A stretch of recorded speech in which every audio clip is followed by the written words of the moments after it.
Before she became a best-selling author, she was a science writer for the New York Times and numerous magazines. We'll hear the story behind her latest book, A More Perfect Heaven. Author Dava Sobel is my special guest next on I Remember.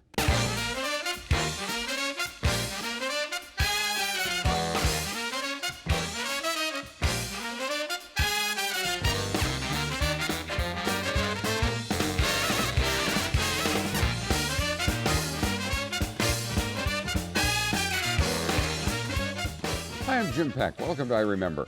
Joining me tonight is author Dava Sobel. Her new book revolves around Copernicus, and in it she's added something extra to accompany the nonfiction narrative. Take a look. Dava Sobel was the only non-scientist to participate on a committee discussing the definition of a planet after the controversy over Pluto erupted. Her background as a renowned science writer includes working for the New York Times and contributing articles to top science magazines. In 1995, Sobel published her first book, Longitude. It told the true story of how an 18th century English clockmaker solved the problem mariners had determining their position at sea. It became a bestseller and was followed by The Illustrated Longitude. Next came Galileo's Daughter, a historical memoir of science, faith, and love. Sobel examined letters written to him by his eldest daughter for a closer look at the 17th century Italian scientist. On Nova, two television specials, Lost at Sea, The Search for Longitude, and Galileo's Battle for the Heavens, were based largely on Dava Sobel's books. The Planets was a series of essays incorporating science and popular culture in a tribute to our solar system. Dava Sobel's play, And the Sun Stood Still, dramatizes key events in the life of Copernicus. It is included in her latest book, along with a factual narrative of his life in 16th century Europe. A More Perfect Heaven, How Copernicus Revolutionized the Cosmos, is the story of the man with a radical theory that the Earth was not the center of our universe.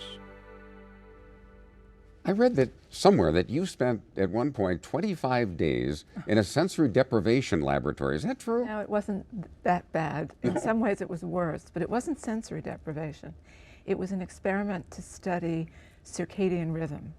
How does your body know what time of day it is when you have no external cues? So you were in a room. I was in a room with boarded up windows and specially trained technicians, so I never knew what time it was outside. And the idea was to see what would happen to me over the course of that time. What happened? What happens to everybody who's put in that experiment, which is that you begin to live a 25-hour day. Really? Yes, so you stay up an hour later every night. And that But you're not aware of it? No, no, because you are free running. Nobody says to you, it's dinner time or it's time to go to work. You set your own schedule. So you ate when you got hungry? Well, yes, but you're wired up with temperature probes, and so you can't really cook. It would be too dangerous.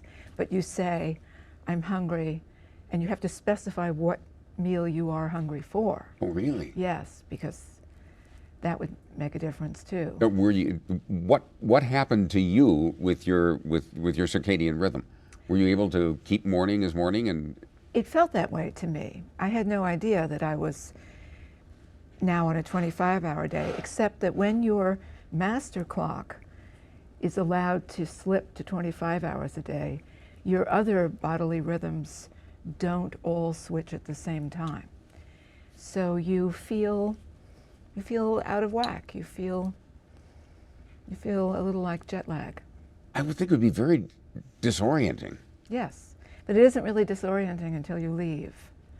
And then you realize that what you thought was 7 p.m. is really 7 a.m. And that happened to you? That happened to me. You walked out of the lab and suddenly realized that I thought it was noon and it's midnight?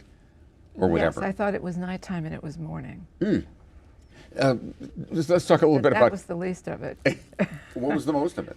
Well, the most of it was the difficulty of being a subject in the experiment, having all these probes and needing to be tested, and the blood sampling was about every 20 minutes. Yeah. The entire time, yeah. Oh, that'd be fun. Yeah. Let's talk a little bit about Copernicus. Let's do. Yes. What was it about his theories that was so unsettling to people?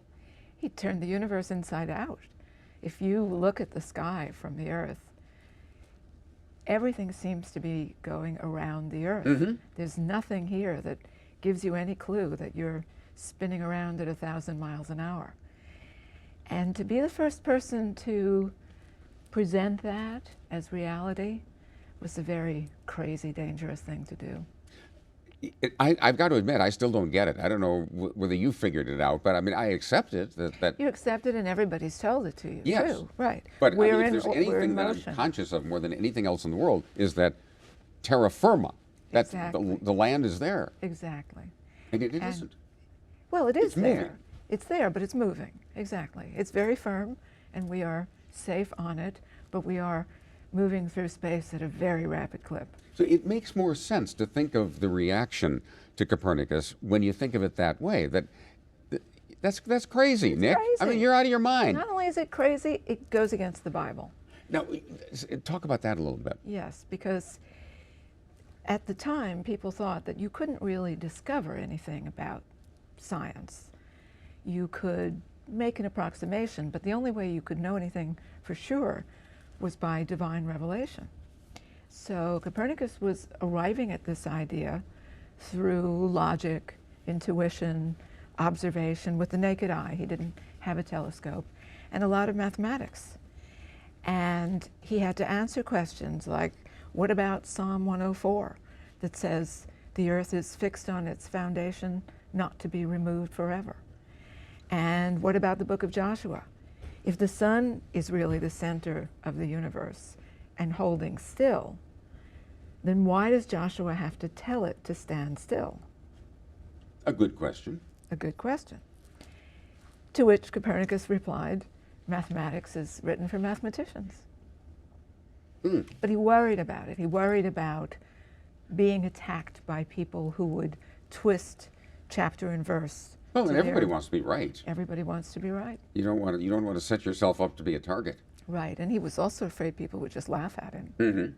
I would think that would have been far more That common. was major. Yeah, there's crazy Nick again. He thinks the world is spinning around. Right. By the way, who was he?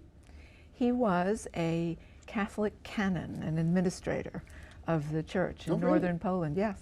Not a priest, but someone who was trained in canon law, church law, and had a very important position in the diocese. So he was under the bishop.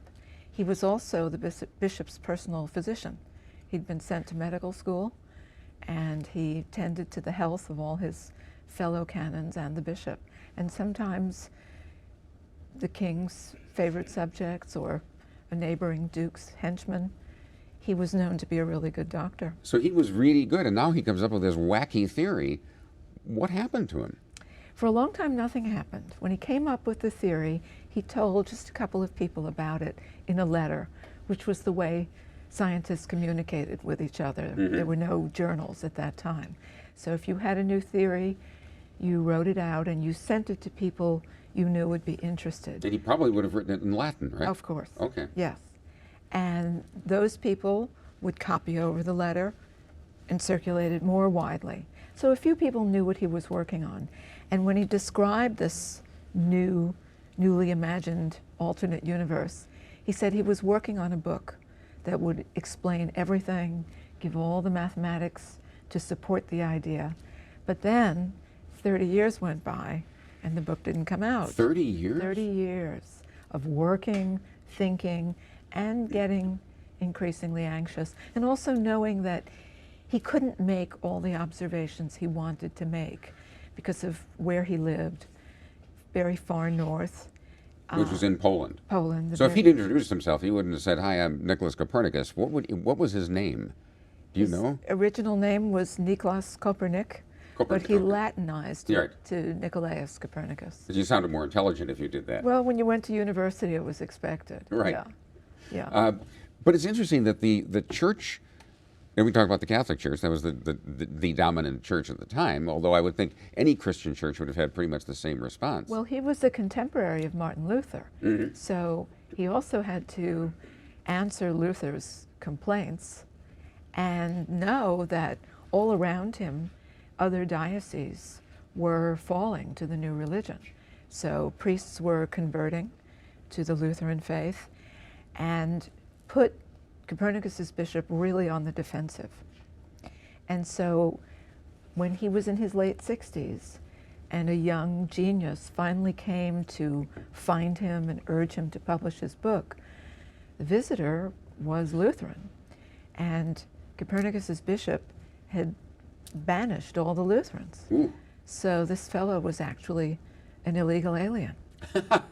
For some reason, that made me think of Eric von Däniken and the aliens that came from other planets. But the church used, while they were disputing him, used some of his calculations, didn't they? Yes, they didn't really dispute him until much later when Galileo came along. Okay. So Copernicus's book came out in 1543, and he died just as the book was finished. And later in the 16th century, the church finally managed to reform the calendar, something they'd been trying to do for a long time. It's very hard to create a calendar and be able to pick the date of Easter every year, and they had worked on that for decades. And when Galileo came along with his telescope and discovered things that actually gave evidence for Copernicus's theory, then the church was in a very bad position. They wanted to ban his book, but it had been useful. So they suspended it until corrected. And then they issued exactly what passages they found offensive. And if you owned the book, you were expected to make those corrections in your copy of it. Talk about the man who came to see him, the German Lutheran, Yes. Joachim something, and I can't think of Yes. his last name. Georg Joachim Redicus. That's it. Redicus. And he was 25 years old, a mathematical genius, an astrologer, and that stands to reason. And in that period, the main use of astronomy was astrology, because no one thought you could know how the heavens were constructed, but you could know where the planets would be, and that would help you cast a horoscope.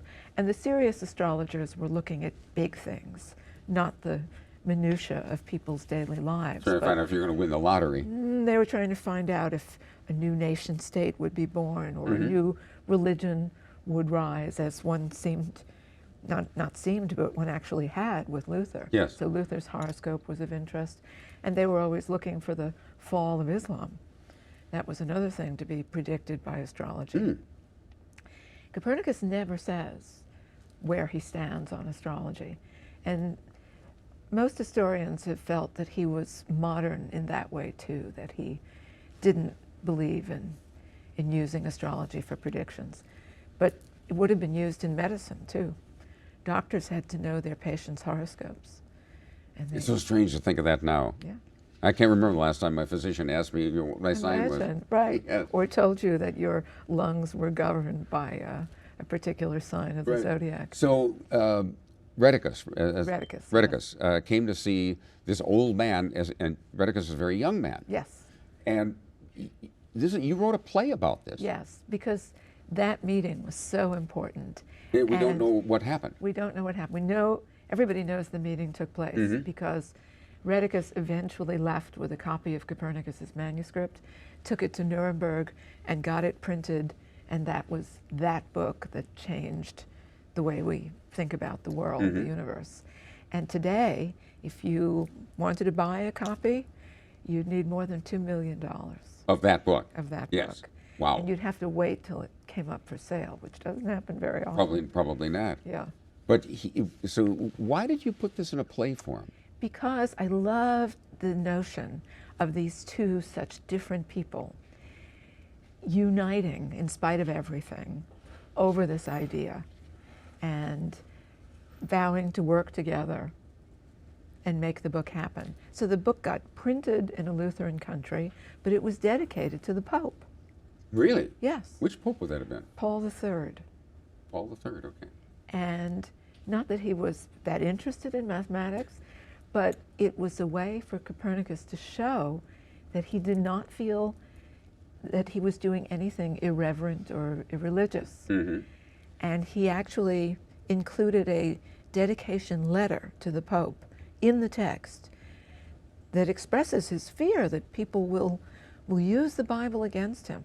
And so he appeals to the Pope as the highest judge in those matters to protect him from that kind of criticism. Do we have any indication of whether or not the Pope got that, and if he got it, did he read it? Did he read the book? Probably not. Probably not, But he yeah. turned it over to one of his theological advisors who really hated it and might have made trouble, but his complaints about the book didn't get widely disseminated. Other astronomers were swayed by an anonymous preface that got inserted in the book during the printing process that said, don't take any of this too seriously. It's just a way of thinking about the calculations. And you know, there's no truth available from astronomy. And if you look for it, because you can only get it by divine revelation, so if you look for the truth in astronomy, you will leave this subject a bigger fool than when you entered it. So Who sneaked that one in? the proofreader, whose name was Osiander, and he had tried to convince Copernicus during his lifetime to present the book that way, to soft pedal this outrageous idea. Mm-hmm. But Copernicus didn't listen to him. So when Osiander had control of the book, He got it in there, yeah, which may have helped it Copernicus. may have helped because But what a shame to have spent his whole life on something, and he saw the book Yes. and then died. Yes, exactly. He seemed to have, he suffered a stroke while the book was in press and somehow held on for 5 months till it was finished and then let go. You wrote a book called Galileo's Daughter. Yes. Why? What was it about Galileo's daughter that intrigued you? Well, first the fact that he had a daughter. I mean, I always pictured him as a marble bust, not as the father of children. So that got my attention. But then especially the fact that he had 2 daughters and they were both nuns. And I had been taught that Galileo was the great enemy of the Catholic Church. So right away I thought, How'd that how happen? much of a church enemy could he have been? Yes. And put both girls in a convent. Probably everything they taught me about Galileo was wrong. And I knew she had written letters to her father, and I had studied Italian in college.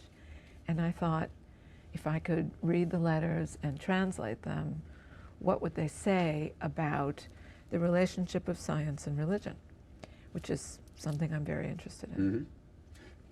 Were you always interested in science? Yes. Yeah? Why do you say it like Yes, that? I say a long-standing nerd. I grew up in New York City, and I went to the Bronx High School of Science. Whoa. My mother was a chemist. My father. Bronx High School of Science is a heck of a school. It was great. It was really great. Yeah.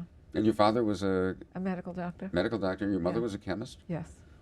You didn't have a chance. Right. Right. So if I asked a question about science, I got a real answer. And nobody told me it was odd or wrong for a girl to be interested in science. You've written so many things that fascinate me, and I told you before we went on the air that you wrote one of my favorite books, I'm so glad to know that. and that is Longitude. Longitude, something we take for granted. Right. Or don't think about it all. I don't think about it Yeah. much, in all honesty. Yeah. But it was a huge, huge issue. Why? Because in the days of sail and exploration, people had no idea where they were. As soon as they lost sight of land, they lost track of their location. Columbus had no idea where he was. He always claimed he'd found the Indies. It was a big problem. You And it- can't miss it. You head over there. And often people would be looking for an island location, and they would just be zigzagging back and forth, trying to find a source of fresh water or food, and the entire crew would die of scurvy or thirst. I mean, it was a terrible problem. And governments had offered big prizes to anyone who could solve the problem, but it was a difficult problem to solve. Why? What made it so difficult? Well, you can tell your latitude pretty much wherever you are by the height of the noon sun, or the height of if you're in the northern hemisphere, the altitude of the North Star, above the horizon gives you your latitude. But the Earth is turning. So there's nothing. So you say. Yes, and so Copernicus said. So there's nothing that holds still for a longitude determination. So you need some other gimmick to get your longitude. And one thing you could do is to know the local time where you are, know what time it is, and also know what time it is at a place of known longitude, say Greenwich, England. And you know that the Earth turns around every 24 hours. So it goes 360 degrees around in 24 hours. Every hour's time difference is 15 degrees of longitude. Now, what period of time are we talking about? We're talking from the minute people were on the waters, it was a problem. So in the 1500s, people were trying to solve this.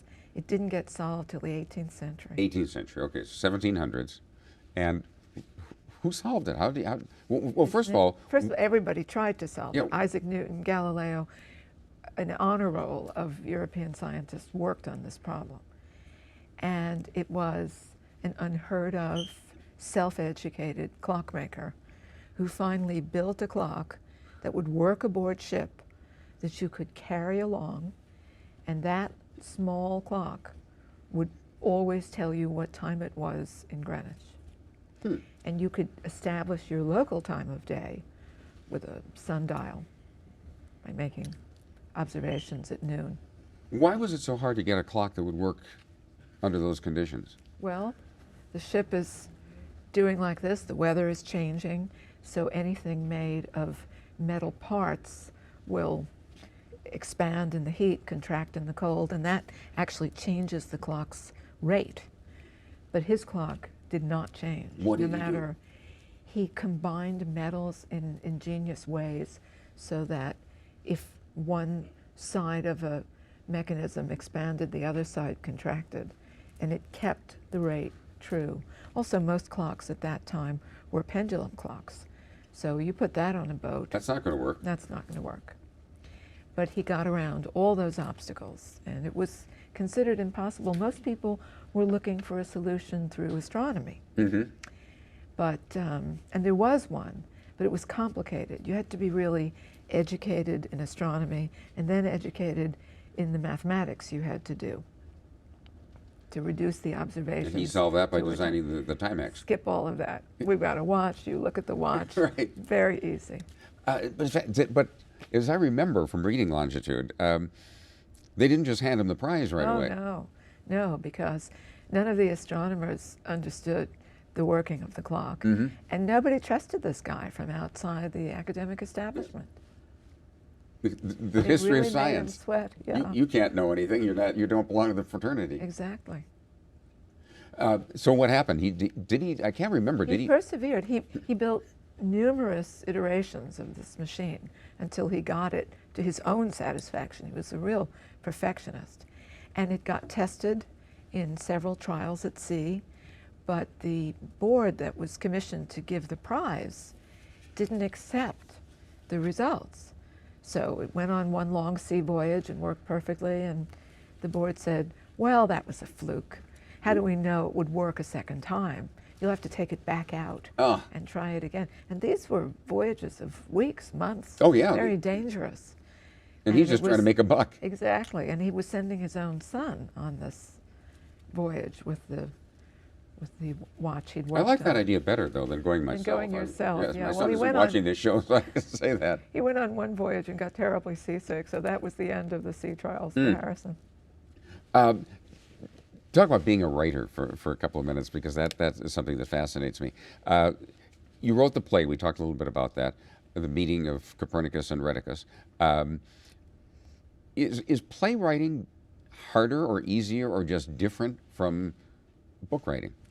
It is profoundly different. Is it? I mean, I knew when I started that it would stretch me, but I had no idea how much. I've written and rewritten this play, I don't even know how many times. Are you But happy writing with it is now? about rewriting. I'm very happy with it as it works in the book, but I would love to see it produced. And for that to happen, I need to take it to another stage and work with a director and a group of actors for a couple of weeks to really see what parts of it need improvement, what things remain funny, what things should not be funny but get a laugh. That happens too sometimes. Oh, yes. Yeah. So I'm looking forward to doing that. You are going to do that? Yes. Yeah, I'm determined to see it produced. You mentioned, and I talked over the word rewriting. Yeah. I've talked to some authors who hate to rewrite and other authors who love the rewriting part. It's just part of the process. I mean, you write something one day and you read it the next day and it's not nearly as good as you thought yesterday, so you rewrite it. I remember I didn't interview him, but I heard Neil Simon interviewed, and he said he loved rewriting because now he knows where it's going. Yeah. Now it's just a question of polishing. Polishing, right. You do a lot of that. Then the editor reads it, and you have another kind of rewriting to do. Exactly. This book, however, is called A More Perfect Heaven, How Copernicus Revolutionized the Cosmos. It is fascinating. Thank you. Dava Sobel, thank you very much for being with us. This was a real treat, and I got to meet an author of a book that I loved and I didn't even know it. So thank you very happy. much. And thank you for being with us. Always nice to see you. I hope you'll join us next time as we continue to remember.